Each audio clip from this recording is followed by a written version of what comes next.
Halo teman-teman semuanya, sebelumnya saya akan menjelaskan tentang konsep diri dan manajemen waktu. Konsep diri adalah persepsi kita terhadap diri kita sendiri yang berisikan penilaian serta keyakinan kita terhadap diri kita. Banyak sekali faktor yang mempengaruhi konsep diri kita, salah satunya dengan memanajemen waktu. Manajemen waktu adalah proses pengorganisasian atau penggunaan waktu secara efektif dan efisien yang membuat kita jauh lebih produktif. Ada banyak sekali manfaat dari manajemen waktu ini. Salah satunya membuat kita jauh lebih percaya diri karena dengan adanya manajemen waktu, kita bisa mencapai tujuan-tujuan apa yang sudah kita buat. Selain itu, dengan adanya memanajemen waktu, menghindarkan kita dari kecemasan atau stres yang berlebihan akibat penundaan waktu yang kita lakukan. Maka dari itu, teman-teman semua harus melakukan manajemen waktu ya. Atas sedikit pemaparan saya tadi, maka saya dan teman-teman saya melakukan riset kepada beberapa orang mengenai manajemen waktu yang sudah mereka lakukan. Halo Le. Aku boleh nanya nggak boleh ya Kak?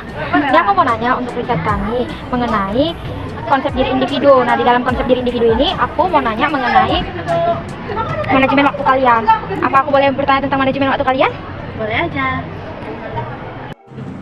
Oke, di sini aku harap kalian bisa jawab dengan jujur ya. Yang pertama, pernah nggak kalian merasa kesusahan saat berkegiatan dari hari Senin sampai Sabtu? Pernah. Menurut kalian itu yang paling susah itu hari apa? Kalau aku dari hari Minggu ke Seninnya. Karena ngumpulin semangatnya itu susah sekali.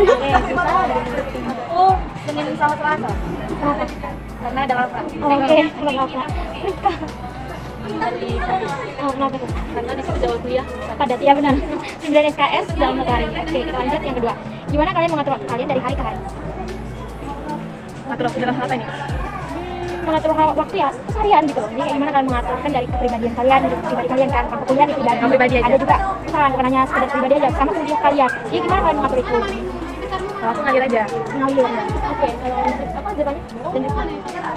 Kalau misalnya ngerjain pekerjaan rumah kan, ya itu udah ada waktu misalnya pagi ngerjain ini itu udah ada. Misalnya malam itu ngerjain tugas, tapi kan kadang apa namanya? Mager. Iya. Kadang juga kadang nggak mood, kayak malas nggak jadi. Dan jadwalnya udah diatur ya. Ibarat gini ya, udah kita schedule, aku malam mau ngerjain ini. Tapi rupanya lebih kuat tekad kita tidur untuk main ini. Malasnya itu lah. Terus kayak aduh nanti lah dulu, misalnya itu besok pagi, misalnya ini gitu nggak sih? Karena aku juga ngalamin gitu. Rika.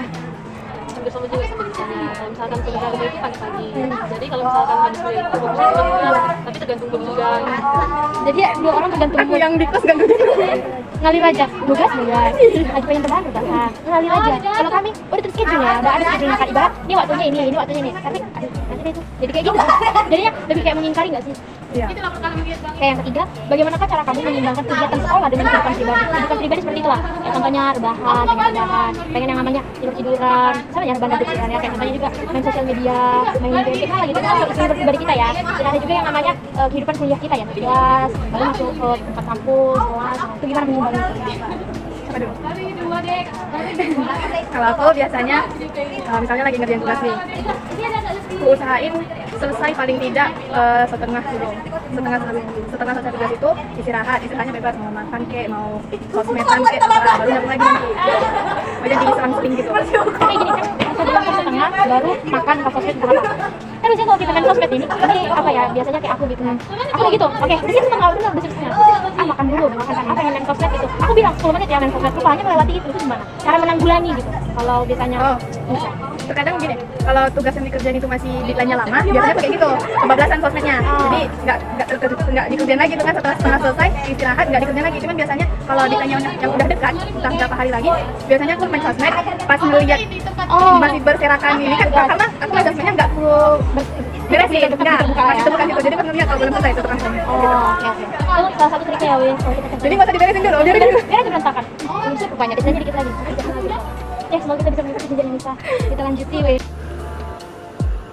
Baik, di sini akan saya jelaskan ya tentang pengertian dari konsep diri, pengertian dari manajemen waktu, serta hubungan dari manajemen waktu dengan konsep diri.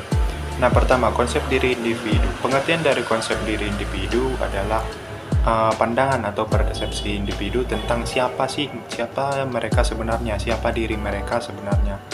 Nah, ini bisa mencakup keyakinan, bisa mencakup penilaian, dan juga penghargaan terhadap dirinya sendiri. Nah, konsep diri ini dibentuk melalui interaksi sosial, pengalaman hidup, dan penilaian pribadi. Terkhusus untuk konteks manajemen waktu ini, dia ini untuk penilaian pribadi ya. Jadi konsep diri itu kan terdiri dari dua komponen utama nih. Yang pertama tuh komponen deskriptif. Nah, komponen deskriptif ini kan mencakup gambaran, deskripsi, artinya menggambarkan kan. Jadi gambaran objektif tentang diri seseorang. Jadi contohnya itu seperti fisik, kemampuan, dan peran sosial. Nah, selain itu ada komponen evaluatif. Jadi dia itu melibatkan penilaian dan evaluasi subjektif terhadap diri sendiri, termasuk keyakinan tentang nilai-nilai, kepercayaan diri, dan juga harga diri. Nah, setelah kita ketahui tadi ya definisi dari konsep diri, langsung kita pindah saja ke manajemen waktu. Jadi manajemen waktu ini adalah proses pengorganisasian, pengaturan, dan penggunaan waktu dengan efisien dan efektif. Nah, tujuannya apa? Tujuannya itu untuk mengoptimalkan penggunaan waktu, sehingga dapat mencapai tujuan yang sudah ditetapkan secara efektif dan meningkatkan produktivitas kita. Jadi konsep hubungannya manajemen waktu dan konsep diri itu seperti ini. Kan konsep diri itu tadi menunjuk kepada persepsi individu tentang diri mereka sendiri, termasuk keyakinan, penilaian, dan penghargaan terhadap diri mereka sendiri. Nah, manajemen waktu ini dia kan bisa memberi kontribusi positif. Dia bisa memberikan dampak yang positif terhadap konsep diri individu.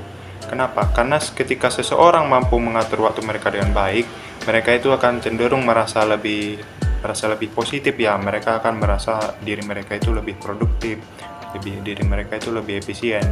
Nah, inilah yang nanti menciptakan rasa percaya diri seseorang itu lebih besar, karena mereka melihat bahwa diri mereka itu mampu mengelola waktu mereka dengan baik. Jadi mereka itu bisa mencapai tujuan-tujuan yang sudah ditetapkan tadi. Mereka juga dapat merasa dihargai ya, karena dapat kan tadi setelah melaksanakan tujuan-tujuan yang ditetapkan tadi, mereka akan merasa sukses. Jadi karena mereka tadi merasa sukses, jadi mereka itu akan merasa bangga terhadap dirinya sendiri, ya otomatis menguatkan konsep diri mereka dan memberikan keyakinan mereka agar dapat berhasil dalam menyelesaikan hal-hal yang lain.